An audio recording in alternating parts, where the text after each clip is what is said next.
Hello students, today we will discuss pulse code modulation, that is PCM. Already in our previous class we have already discussed about pulse modulation system. Basically the pulse modulation system is two types: analog pulse modulation and digital pulse modulation.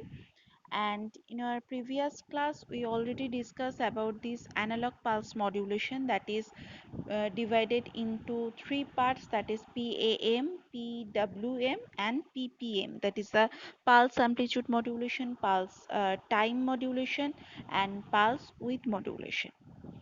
Today we will discuss about digital pulse modulation. Basically we will discuss about pulse code modulation, which is one type of digital pulse modulation.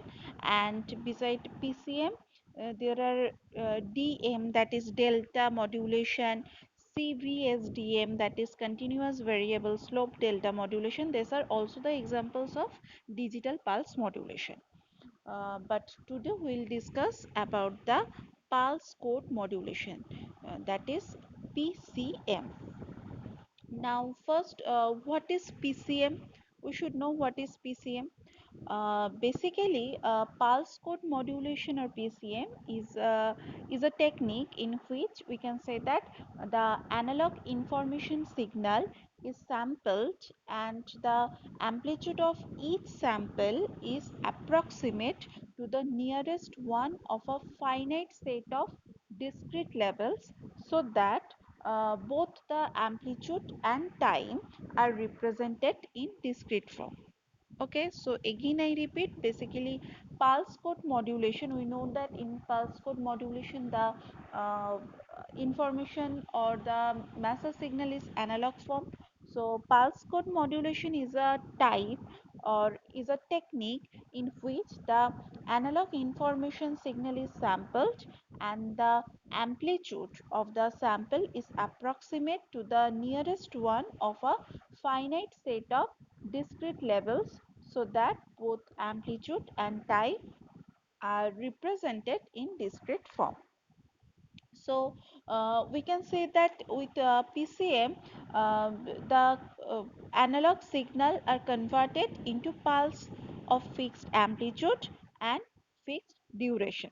So by PCM we can change, or we can convert the analog signals into pulse or fixed of fixed amplitude and fixed duration.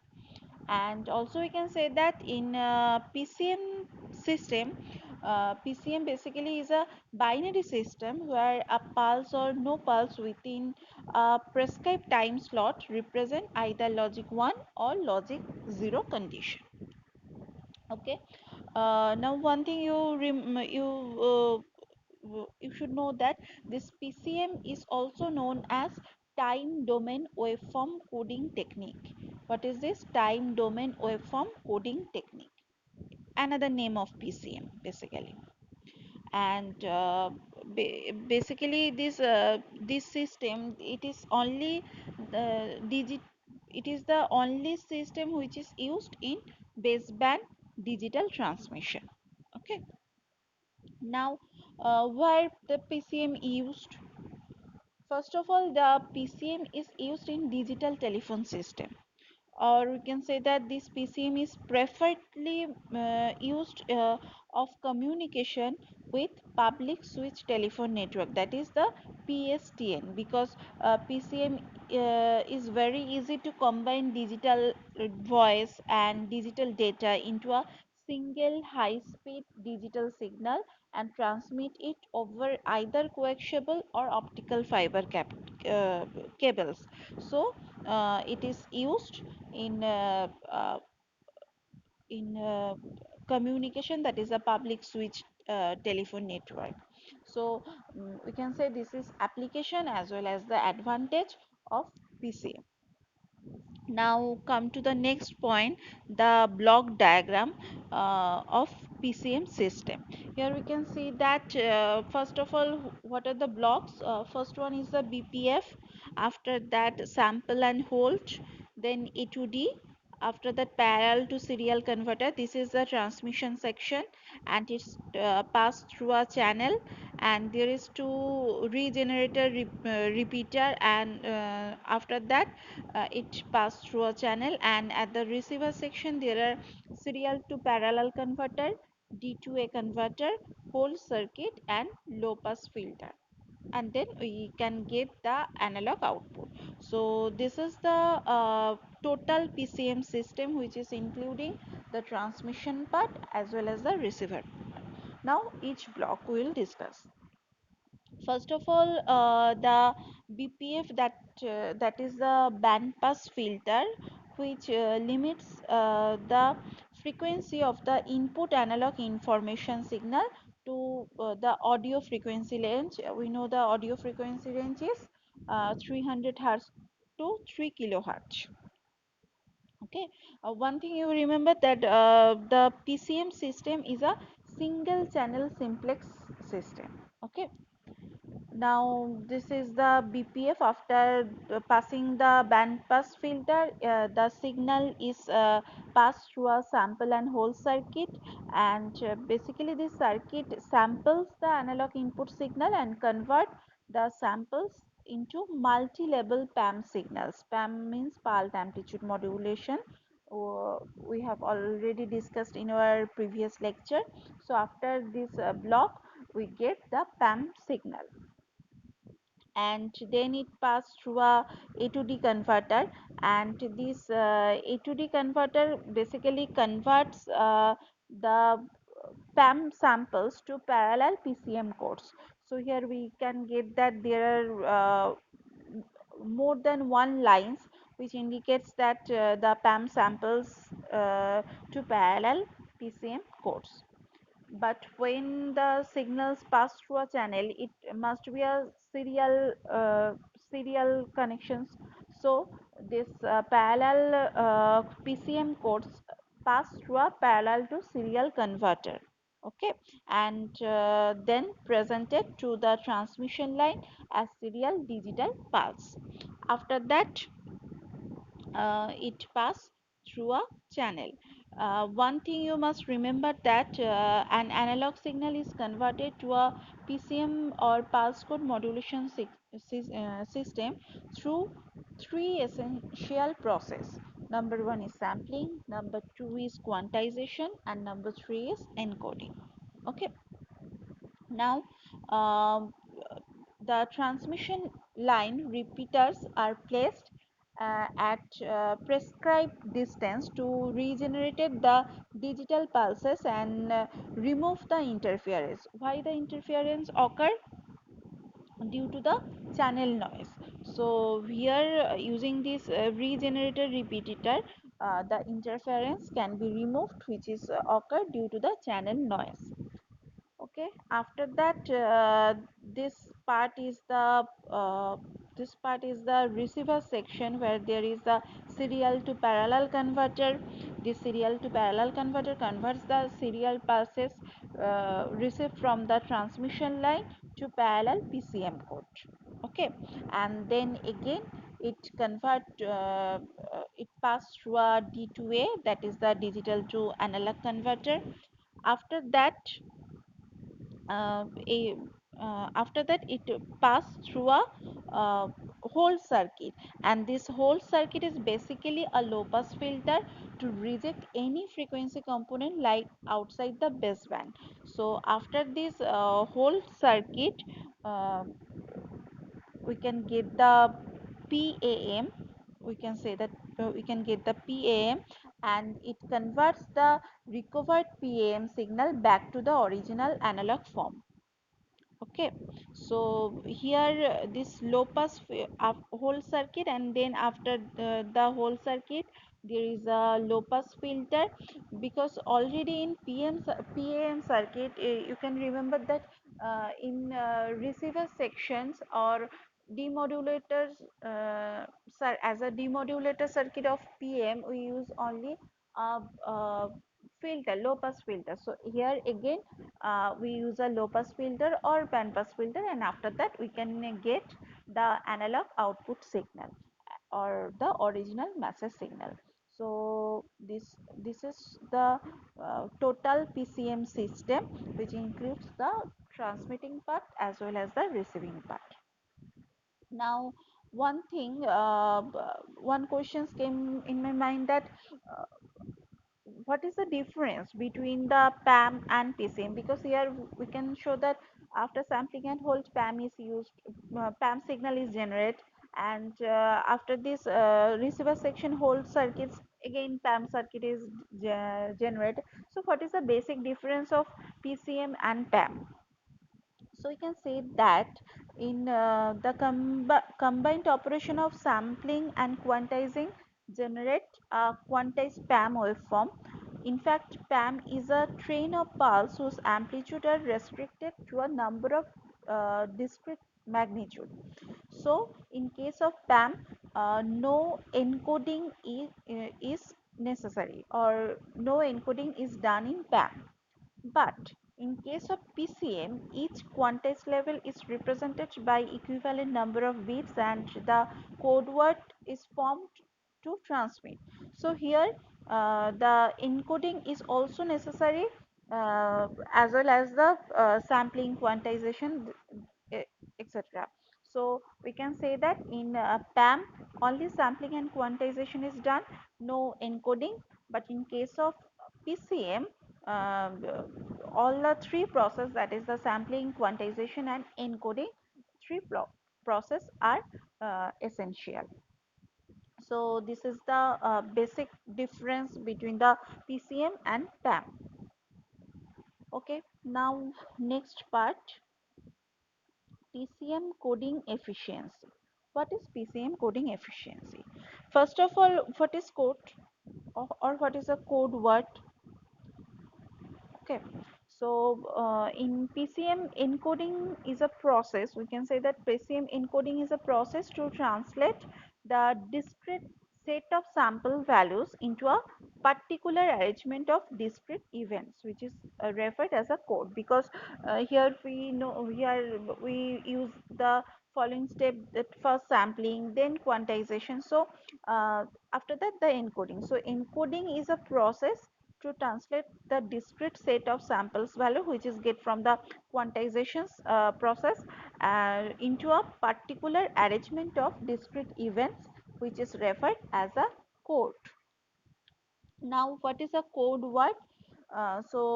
This particular arrangement, which is symbols using 1 or 0, to it is represent in a single value of discrete set, which is called the code word. Okay, now we can say that as an instant in a binary code, each code word consists of m bits, will represent total 2 to the power m discrete samples value, we can say. So again I repeat, as an instant in a binary code, each code word consists of m bits, will represent total 2 to the power m discrete sample value. So we can say that capital M equals to 2 to the power m. What is capital M? Capital M is the number of labels and small m is the number of bits per sample. So we can say that capital M equals to 2 to the power m. Now come to the main part, that is a PCM coding efficiency. So what is PCM coding efficiency? Basically this is the ratio of the minimum bits by the actual bits. We can write it in percentage. So it is the ratio of minimum bits or to the actual bits. So what is this? Basically the coding PCM coding efficiency is the ratio of minimum number of bits required to obtain the desired dynamic range to the actual number of bits used in PCM system. So it is the PCM coding efficiency. Now, the PCM transmission speed. What is this PCM transmission speed? Basically, it is defined as the digital transmission data rate at which serial PCM bits are clocked out of the PCM encoder for transmission. So, we can say that this transmission speed equals to samples per second into bits per sample.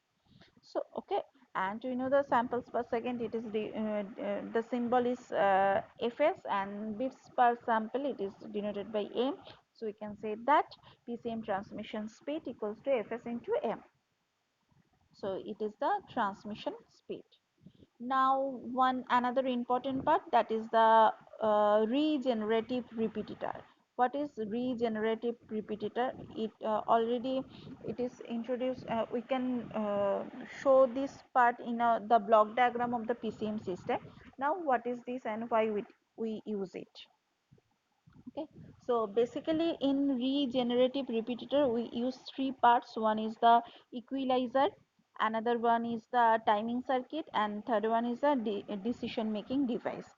Basically these three parts include in a regenerative repetitor. Okay, now when the signal is passed through a channel, there may be some noise. So the signal may be interference, or interference may be occurred, or some distortion may be occurred. So um, so this regenerative repetitor is used to reconstruct the PCM waveform. Okay, now what are the function of these three blocks? That is the equalizer, decision making device, and timing circuit. Okay, so first of all, the equalizer, basically the amplitude and phase distortion in PCM signals are introduced due to the um, different problems of the channel characteristic. So by this equalizer, it reshapes the received distorted pulse. Again I repeat, for some imperfections of the transmission characteristic of the channel, the amplitude and the phase distortion is occurred in PCM signals, and this equalizer reshapes the received distorted pulse. Okay, and now the timing circuit. Basically the timing circuit derives a periodic pulse trend from the received pulse, and these are used for sampling and quantization pulse at that instant of time where the signal SNR, signal to noise ratio, is maximum. Now the decision making device, basically the decision making device is enable when the amplitude of the equalized pulse noise exists a predetermined threshold value. Again I repeat, when the amplitude of the equalized pulse noise exceeds a predetermined threshold value, then this decision making device, this part is enabled. So these are the main three block of a uh, regenerative repetitor. Now why it is used, or what are the benefits? Basically the accumulations of noise and distortions is completely removed by this regenerative repetitor, and the as well as this noise or distortions remove, delay as well as delay can be minimized. We can say delay can be minimized. Next, this digital regenerator sample noisy signals and then reproduce an entirely new digital signal with same SNR as original transmitter signal. So for this reasons we use the regenerative repetitor. Okay, now next part, which is the receive signal reconstruction. What is this receive signal reconstruction? Here again we can see that in this reconstruction circuit there is a low pass filter and an equalizer. Okay, so the receive, basically it is used in the receiver section, and the receive pulse is regenerated in a similar way as well as we use in regenerative repetitor for transmission for smooth for the transmission path. and the decoding process involves generating a pulse whose amplitude is the linear sum of the pulses in the code word. So this the decoder output is passed through a low pass filter. Here we can see that this is passed through a low pass filter whose cutoff frequency is equal to the information signal bandwidth. Okay, so first we use a low pass filter, and after that we use an equalizer, and this equalizer is used to correct for the aperture effect which occurs due to the flat top sampling in the sample and hold circuit. We know that there are three types of sampling. We can use ideal, natural sampling, flat top sampling, and here for due to the flat top sampling in the sample and hold circuit, uh, the equalizer is used to correct the aperture effect. And after that we can get assume that we can get a error free transmission path. The required analog signal may contain only quantization error, which is introduced by the quantization process in the PCM transmitter, and all other distortion interference, this can be recovered by this reconstruction circuit and the reconstruction circuit. Okay. Now the next part, which is the transmission bandwidth of PCM. What is the transmission bandwidth of PCM? Basically, the signaling rate in PCM transmission is the multiplication of the number of bits per sample and the number of samples per second. So already we know that uh, what is M, what is Fs. So again I repeat that M is the number of bits per sample and Fs is the sampling rate sampling rate. So the multiplications of these two terms is equal to the FB. FB means the PCM transmission signaling rate. And we know that again we know that the bandwidth of PCM, the bandwidth of the PCM, how we can define it, that the transmission bandwidth of PCM system is greater than equal to half of the signaling rate. So we can write that BW, bandwidth of PCM, is greater than equal to half into FB. Okay, what is FB? We can say that FB equal to M into Fs. So we can write bandwidth greater than equals to half into M into Fs, and according to the Nyquist criteria, we know that Fs greater than equal to 2 Fm. So we can write that bandwidth of PCM greater than equal to M into Fm.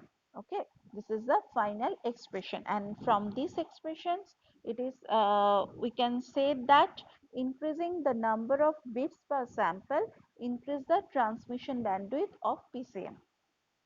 And we can also say that the actual transmission bandwidth will be slightly higher than calculated bandwidth, we can say that. So normally in practical PCM transmission system, we use some additional bits. This additional bit is needed to detect and correct error, as well as to ensure the synchronization between transmitter and the receiver, which would further increase the effective transmission bandwidth. So this is the transmission bandwidth of the PCM system.